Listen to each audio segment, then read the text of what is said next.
अस्सलाम वालेकुम नाजरीन। पिछले एपिसोड के आखिर में आपने देखा कि कुंस्तांतिनिया के एक मैदान में लड़ाई शुरू हो चुकी थी। इस दौरान कमांडर सांतोर अंदर की तरफ गया था तो उस्मान ने आहिस्ता से कहा था गद्दार अपनी बिल में दाखिल हो गया।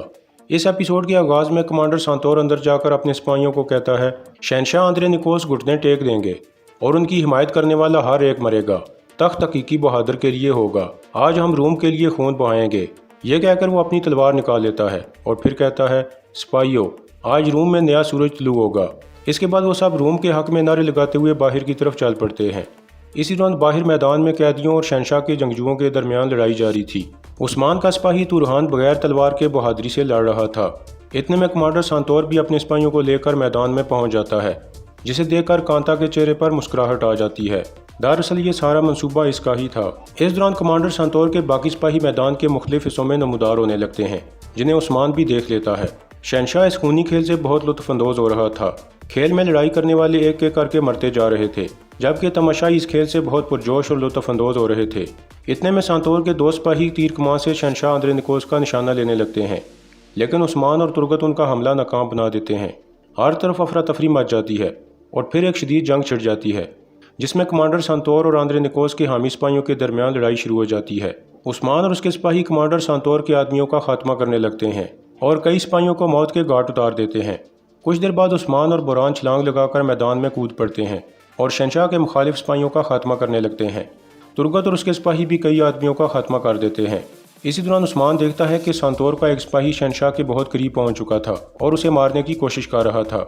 यह देखकर उस्मान बुरान को आवाज़ देता है और फिर शहंशाह की तरफ भागने लगता है। इस तरह उस्मान बुरान और तुरहान की मदद से ऊपर पहुंच जाता है और उस सिपाही का खात्मा करके शहंशाह की जान बचा लेता है।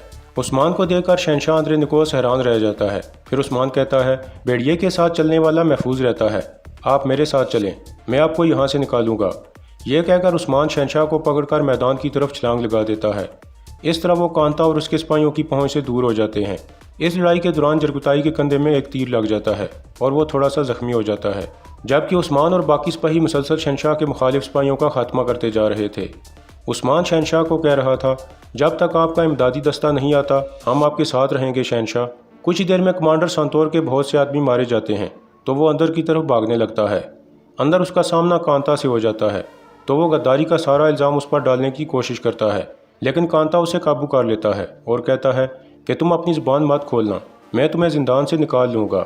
यह सुनकर सांतोर रजामंद हो जाता है। इतने में तुर्गत और उसके साथी वहाँ पहुँचते हैं तो कांता कहता है मैंने गद्दार को पकड़ लिया, चलो इसे शहंशाह के पास लेकर चलते हैं। इसके बाद वो सब कमांडर सांतोर को पकड़कर बाहर की तरफ चल पड़ते हैं। बाहर अभी तक लड़ाई जारी थी और शहंशाह के मुखालिफ सिपाही खत्म होते जा रहे थे। कुछ ही देर में उन सब का खात्मा हो जाता है।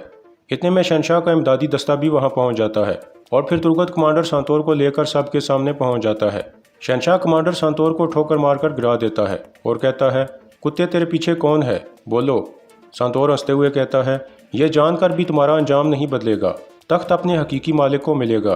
तो शहंशाह कहता है ये बोलेगा, इसे जिंदान में डाल दो और इसकी ज़ुबान खुलवाने के लिए हर किस्म का तशद्दुद करो।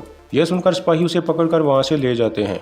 उनके जाने के बाद शहंशाह कहता है उस्मान साहब, मैं अपने महल में आपकी मेज़बानी करना चाहता हूँ। तो उस्मान कहता है ये अच्छी बात है कि आपने हमें मदऊ किया, वरना हमें यहाँ आने की दावत नहीं दी गई थी। इसके बाद वो सब शहंशाह के महल की तरफ चल पड़ते हैं। दूसरी तरफ यानी शहर में ओख्तम कबीले की बैंगे खातून अपना सामान लेकर पहुंच गई थी, लेकिन वो दुकान की जगह से खुश नहीं थी। इतने में मालून खातून और दूसरी खवातीन भी वहां आ जाती हैं तो बैंगे खातून कहती है हमें बाजार के आखिरी किनारे पर दुकान दी गई है, क्या हमें यह सिला मिला है। यह सुनकर बाला खातून कहती है हम बाजार को तिजारती सामान के लिहाज से तकसीम करते हैं, निज़ाम का यही तकाजा है। फिर मालून खातून कहती है जो ज़रूरी हुआ वो हम करेंगे, आप जीनों के बारे में बताएं, मैं उम्मीद करती हूँ कि वो पहले की तरह नहीं होंगी। यह सुनकर बैंगे खातून की बेटी अलजिजिक एक जीन उठाकर ले आती है और कहती है हमने नुक्स ख़त्म कर दिया है मालून खातून, अब कोई कमी नहीं है। इसके बाद बैंगे खातून अपने सिपाहियों को हुक्म देती है कि सामान उतार कर दुकान के अंदर रखें और फिर मालून और बाकी खवातीन वहाँ से चली जाती हैं। कुछ देर बाद आग तैमूर भी बाजार में पहुँच जाता है। उसकी नज़र अलजिजिक पर पड़ती है तो वो रुक जाता है। अलजिजिक भी उसे गौर से देखती है और फिर आग तैमूर दोबारा आगे बढ़ जाता है। इसी दौरान बहेंदर बे और ओख्तम बे भी बाजार में पहुँच चुके थे। बहेंदर बे कहता है इतना बड़ा बाजार बंद तो गया, मगर इसमें आएगा कौन और ये सारा सामान खरीदेगा कौन। ये सुनकर ओख्तम बे कहता है उस्मान साहब ने इसे कायम किया है तो ज़रूर कोई वजह होगी। आपने ही कहा था कि हमें इस बाज़ार की हिमायत करनी चाहिए।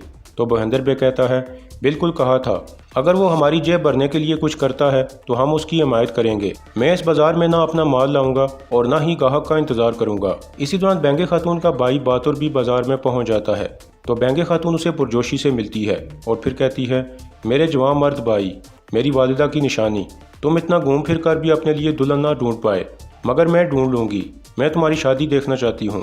تو باتر کہتا ہے آپ اس مقصد کے لیے پریشان نہ ہو باجی، ابھی جانے کا وقت ہے، عثمان صاحب کا حکم ہے، اب سے ہم اوکدم صاحب کی جانب سے سرحدوں کے محافظ ہیں، مجھے دعا دیجیے۔ یہ سن کر بینگے خاتون اسے دعا دیتی ہے اور پھر باتر وہاں سے چلا جاتا ہے۔ یہ سب کچھ بہندر بے بھی دیکھ رہا تھا۔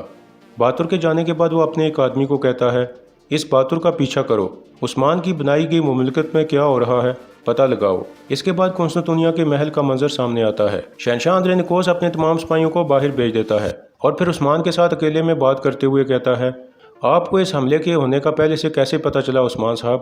تو عثمان کہتا ہے ہماری معلومات کی اہمیت نہیں ہے، ہم نامعلوم چیزیں جاننا چاہتے ہیں۔ تو شہنشاہ کھڑا ہو کر کہتا ہے آپ میرے لیے ایسا کیوں کر رہے ہیں؟ آپ کیوں چاہتے ہیں کہ میں تخت پر رہوں؟ کیا آپ کے لیے اچھا نہیں ہوگا کہ کوئی ناتجربہ کار اس تخت پر بیٹھ جائے؟ تو عثمان کہتا ہے ہم طویل عرصے سے جنگ کر رہے ہیں، اتنے بہادر مٹی تلے دفن کر دیے، آپ جنگ کو اچھی طرح جانتے ہیں اندرینیکوس، مگر آپ صلح کی تائید کرتے ہیں۔ اس کے بعد اندرینیکوس کہتا ہے میں کتنا بدقسمت ہوں کہ جس کو دوست سمجھتا تھا اس نے مجھ پر حملہ کیا اور میرے دشمن نے مجھے بچا لیا۔ تو عثمان کہتا ہے نہیں، آپ خوش قسمت آدمی ہیں کہ آپ کو میرے جیسا دوست ملا۔ یہ سن کر شہنشاہ کہتا ہے میں آپ کا شکر گزار ہوں، مگر انہوں نے مجھے ایسے مارنے کی کوشش کیوں کی؟ عثمان کہتا ہے سب سے پہلے وہ چاہیں گے کہ آپ اپنی تجارت ان کے حوالے کریں، اب یہ بتائیں کہ آپ کے تخت پر کس کی نظریں ہیں؟ یہ سن کر شہنشاہ سوچ میں پڑ جاتا ہے۔ پھر عثمان کہتا ہے اگر آپ کی طاقت کم ہوگی تو بہت سے لوگ تخت پر نظریں جمائیں گے، لیکن اگر آپ مضبوط ہوں تو کوئی ہمت نہیں کرے گا، طاقت تجارت میں ہے۔